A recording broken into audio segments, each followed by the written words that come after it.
फिर दिखाई हिंद महासागर में अपनी घटिया करतूत। भारत का सब्र का टूट रहा बांध, चीन को जवाब देने की है ऐसी तैयारी, मुंह के बल गिरेगा ड्रैगन। दोस्तों, आज के समय में भारत की ताकत लगातार बढ़ती जा रही है, लेकिन ये ताकत चीनी ड्रैगन को रास नहीं आ रही है। कारण है कि पूरी दुनिया का बादशाह बनने का जुनून चीन पर इस कदर सवार है कि वो अपनी हदें भूलता जा रहा है और वो फिर कुछ ऐसा कर देता है जिसे लेकर भारत को सोचने पर मजबूर होना पड़ता है। कभी वो सीमा पर कब्जा करने की कोशिश करता है तो कभी कुछ ऐसा बयान दे देता है कि भारत का सब्र का बांध टूट जाता है। वहीं अब चीन ने फिर कुछ ऐसा कर दिया है कि भारत उसे किसी भी सूरत में अनदेखा नहीं कर सकता। चीन की पैंतरेबाजी और हड़पने की भूख ने उसे पड़ोसी देशों को तंग करके रखा है। यही करतूत चीन ने हिंद महासागर में कर दिखाई है। चीन ने पिछले दिनों अपने जासूसी जहाज युआन वांग 6 को हिंद महासागर में भेज दिया था। चीन ये हरकत तब की है जब भारत अपनी अग्नि मिसाइल का परीक्षण करने की तैयारी कर रहा था। ये परीक्षण पहले से ही तय था, लेकिन इसके बावजूद भी चीन अपनी हरकत के मुताबिक यहाँ टांग अड़ाने पहुंच गया। चीन की इस हरकत से भारत गुस्से से लाल हो गया। इसके बाद भारत ने अपने मिसाइल परीक्षण को टाल दिया था। वहीं अब ताज़ा खुलासा हुआ है कि चीन का एक और जासूसी जहाज अब हिंद महासागर में पहुंच गया है। इस जहाज का नाम युआन वांग 5 है। ये वही जासूसी जहाज है जिसने भारत के विरोध के बाद भी पिछले दिनों श्रीलंका के हम्बनटोटा बंदरगाह पर डेरा डाला था। चीन की ये हरकत देखकर भारत के सब्र का बांध टूट चुका है। वो चीन को सबक सिखाने और उसके मुंह पर तमाचा जड़ने के लिए उसके सामने खड़ा हो गया है। उसने ये ऐलान कर दिया है कि वो अपने मिसाइल परीक्षण को करके ही रहेगा और चीन की सारी हैंकड़ी निकाल देगा। चीन को भारत देगा ऐसी मात, मुंह के बल गिरेगा ड्रैगन। चीन को नहीं है भारत की ताकत का अंदाजा। चीन के सामने ही करेगा अपनी मिसाइल का परीक्षण। देखते रह जाएगा चीनी ड्रैगन, लेकिन फिर भी खाली रहेंगे चीनी ड्रैगन के हाथ। दोस्तों, चीन की बढ़ती घटिया हरकतों को देखते हुए भारत ने उसे सबक सिखाने की ठान ली है, जिससे चीन की सिट्टी पिट्टी गुम हो गई है। चीन के अब 2 जासूसी जहाज युआन वांग 6 और युआन वांग 5 दोनों ही हिंद महासागर में मौजूद है, लेकिन चीन की यह घटिया हरकत भारत के इरादे को कमजोर नहीं कर सकती है। यही वजह है कि भारत अब अपने मिसाइल परीक्षण को रोकेगा नहीं, बल्कि उसकी आंखों के सामने ही इसका टेस्ट करेगा।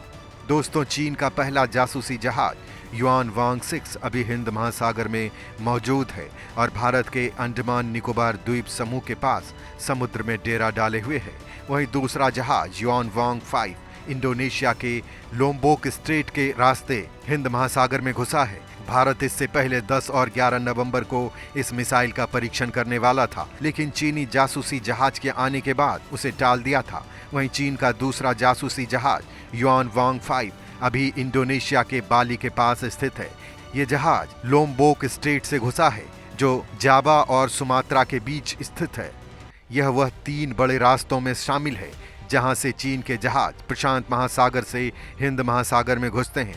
2 अन्य रास्ते मलक्का स्ट्रेट्स और सूडान स्ट्रेट है। भारत की ओर से जारी ताज़ा नोटिस के मुताबिक जिस मिसाइल का परीक्षण किया जाना है वो 2200 किलोमीटर तक मार करने में सक्षम है। वहीं कुछ रिपोर्ट में दावा किया जा रहा है कि मिसाइल भारत की सबमरीन से लॉन्च की जाने वाली 4 मिसाइलें हैं। वहीं कुछ खबरों में कहा गया है कि अग्नि सीरीज की मिसाइल है। भारत की पनडुब्बी से दागे जाने वाली मिसाइल के 4 की मारक क्षमता 3500 किलोमीटर है।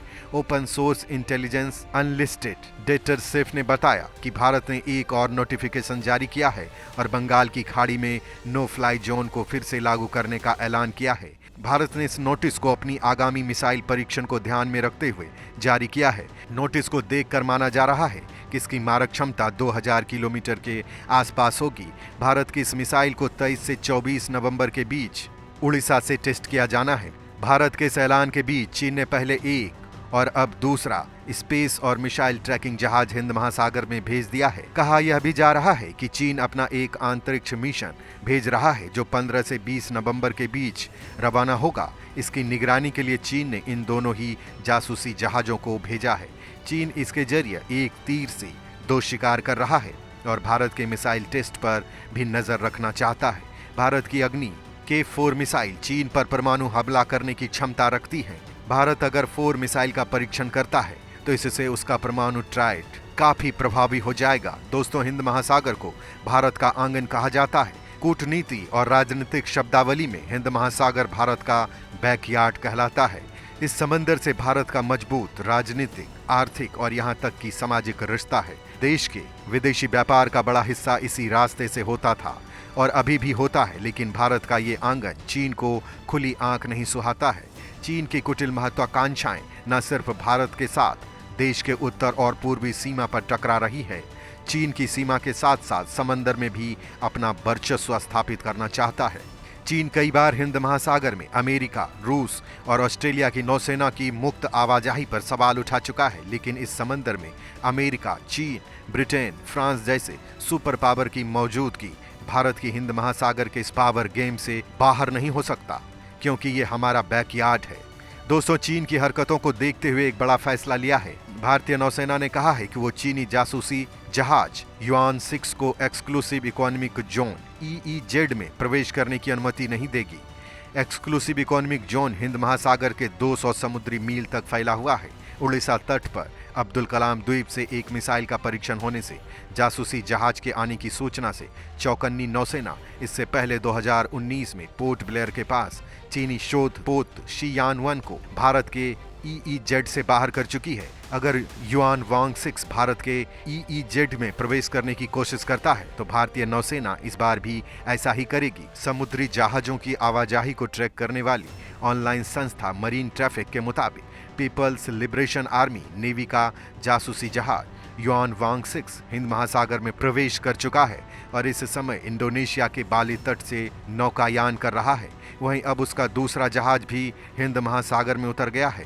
भारतीय नौसेना के इस कदम से चीन के साथ राजनयिक विवाद पैदा हो गया था। अब हिंद महासागर में चीनी जासूसी जहाज के आने की सूचना से भारतीय नौसेना फिर सतर्क है। अगर युआन वांग 6 भारत की EEZ में प्रवेश करने की कोशिश करता है तो भारतीय नौसेना इस बार भी ऐसा ही करेगी। इस पोत का गंतव्य किसी बंदरगाह के लिए नहीं बल्कि खुले समुद्र के लिए चिन्हित है और उसे वहीं तक सीमित रहना होगा। आधिकारिक सूत्रों का कहना है कि चीन के जहाज पर मानव रहित हवाई वाहन, UAV और लंबी दूरी के समुद्री निगरानी विमानों की नजर है। यह पता लगाने की कोशिश की जा रही है कि यह जहाज क्या ट्रैक कर रहा है, लेकिन हमारे EEZ में विदेशी सर्वेक्षण और अनुसंधान पोत को संचालित करने की अनुमति नहीं दी जा सकती। युआन वांग 6 जब तक अंतर्राष्ट्रीय जल क्षेत्र में है तब तक कोई कुछ नहीं कर सकता। हिंद महासागर में भारत का EEZ 200 समुद्री मील तक फैला हुआ है। बांग्लादेश और श्रीलंका के साथ समुद्री सीमा साझा करने के बावजूद भारत अपने EEZ कानून को उन पर नहीं लागू कर सकता। एक अन्य अधिकारी ने कहा, हमारे पास क्षेत्र का सीमांकन करने के लिए सिर्फ अंतर्राष्ट्रीय समुद्र सीमा रेखाएं हैं। अगर बांग्लादेश युआन वांग 6 को चटगांव में या श्रीलंका चीनी जहाज को हम्बनटोटा पर डॉक करने की अनुमति देता है, तब भी वह हमारे समुद्र तट के बेहद करीब होगा और भारतीय गतिविधियां ट्रैक कर सकता है। दरअसल श्रीलंका चीन के कर्ज में डूबा हुआ है, इसलिए उसे हम्बनटोटा बंदरगाह चीन को पट्टे पर देने के लिए मजबूर होना पड़ा है। यही वजह है कि इस साल अगस्त में चीन के जासूसी जहाज युआन वांग 5 को भारत के विरोध के बावजूद हम्बनटोटा में डॉक किया गया।